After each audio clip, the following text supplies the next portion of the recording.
Imagine a small village in the late 17th century. Simple wooden houses, Puritan families living under strict religious rules, and a daily life marked by hard work, faith, and the constant fear of the unknown.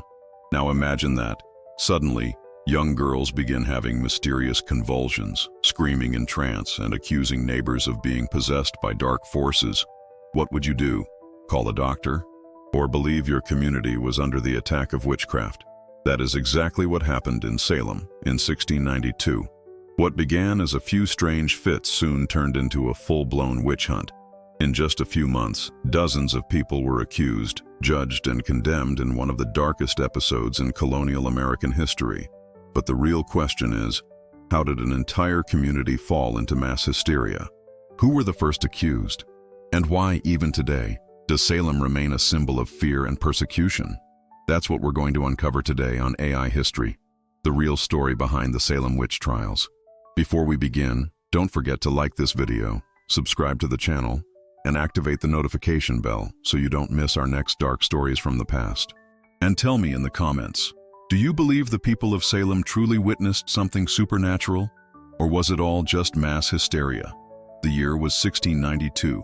Salem, a small village in New England, was home to Puritan settlers who had left Europe seeking religious freedom. Life there was harsh. Long winters, unforgiving soil, and an isolated community where faith dictated every step. The Puritans believed the world was constantly at war between good and evil. For them, the devil was not just a symbol, but a real presence, always lurking, ready to corrupt the faithful. This rigid worldview created an atmosphere where any behavior outside religious norms could be seen as a sign of dark influence. On top of this, Salem was in constant tension. Settlers faced conflict with native peoples, as well as disputes for land and power within the colony. Fear of the unknown, whether the forests surrounding the village, the threat of attacks, or their own hardships, fed the belief that invisible forces were haunting their lives. It was a society of constant surveillance. Neighbors distrusted one another. Rumors spread like wildfire. Small disputes over land, family quarrels, or religious disagreements could quickly turn into accusations. In this boiling pot of fear, strict religiosity, and social tension, all it took was a single spark to ignite paranoia. That spark came in 1692, when two young girls began acting strangely, starting what would be remembered as the Salem Witch Trials. It all began in the home of Reverend Samuel Parris, the religious leader of Salem Village.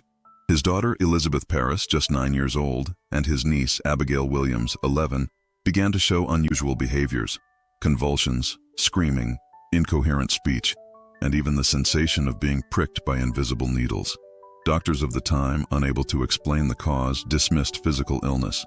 For the Puritans, only one explanation remained. It had to be the work of witchcraft.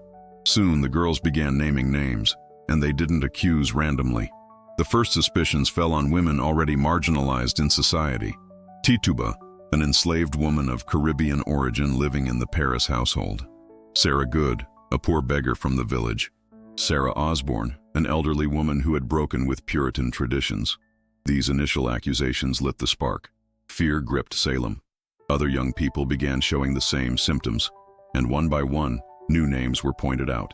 In a community already marked by rivalries and distrust, the hysteria provided an excuse to settle scores, attack enemies, or simply display religious zeal. If evil was at work in Salem, it was the duty of the faithful to root it out. The hysteria had begun.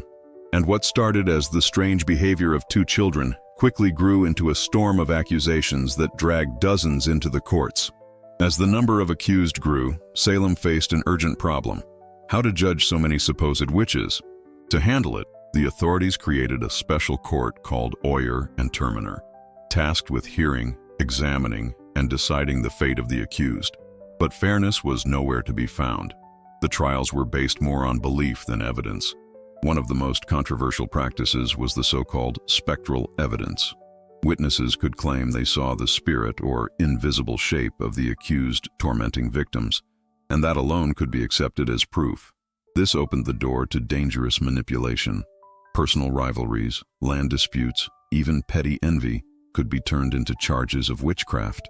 A child's finger, a neighbor's grudge, or a desire to get rid of an enemy could end someone's life. Trials were held in public, attracting crowds. They became spectacles, mixing fear with curiosity. For many villagers, each new conviction was proof that evil was being purged. For the accused, there was no way out. Declaring innocence risked severe punishment. Confessing could bring mercy, but only if you named others. The court didn't just judge. It fed a vicious cycle of accusations, amplifying hysteria. Salem was no longer just a Puritan village.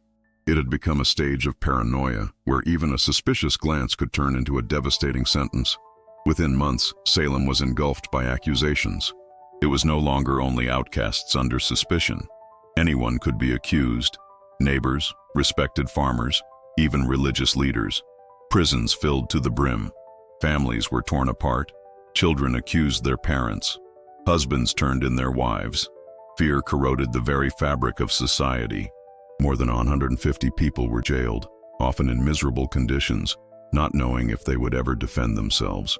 The pressure was so great that some, in despair, confessed to crimes they never committed. These false confessions were celebrated as proof of justice, and worse, they fueled further accusations. To save yourself, you only had to accuse another. The paranoia spread beyond people. Animals were said to be cursed, failed harvests blamed on dark magic, even dreams accepted as evidence in court. Fear, once whispered, had become a collective scream. Reason had been silenced. Salem was ruled by panic. It was the darkest moment of the trials. But even the fiercest storm eventually breaks, and Salem's hysteria began to collapse when the accusations went too far. The hysteria began to crumble when accusations reached people too powerful to ignore. Until then, most victims were ordinary townsfolk. But when respected families and even religious leaders were accused, doubt began to grow. The breaking point came when the wife of the governor of Massachusetts was named. The credibility of the trials collapsed. The governor himself intervened, shutting down the court of Oyer and Terminer. Without the court, cases were gradually dismissed, and many prisoners were released. Salem slowly returned to normal life, but the scars of paranoia remained.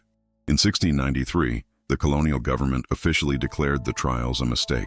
Years later, some families received symbolic financial compensation, but nothing could truly repair the trauma or restore the dignity of those unjustly accused.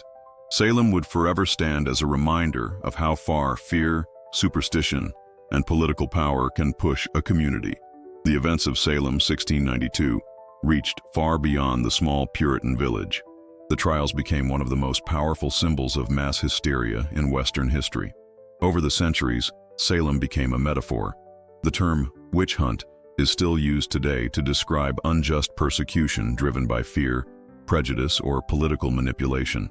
In the 20th century, the memory of Salem resurfaced during the era of McCarthyism, when accusations of communism destroyed careers and reputations.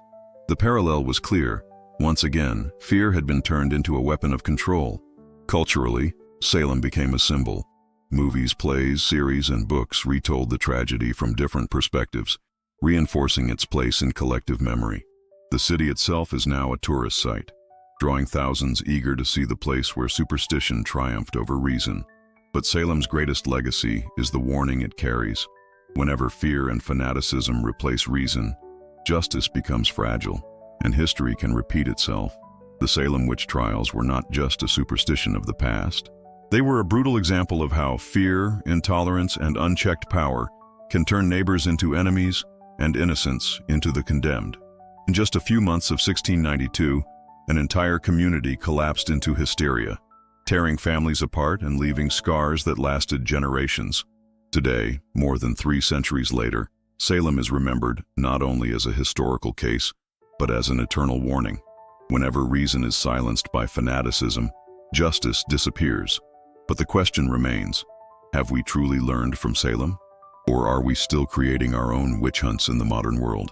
Leave your thoughts in the comments. And don't forget to like this video, subscribe to AI History, and activate the notification bell so you don't miss any of our next dark stories from the past.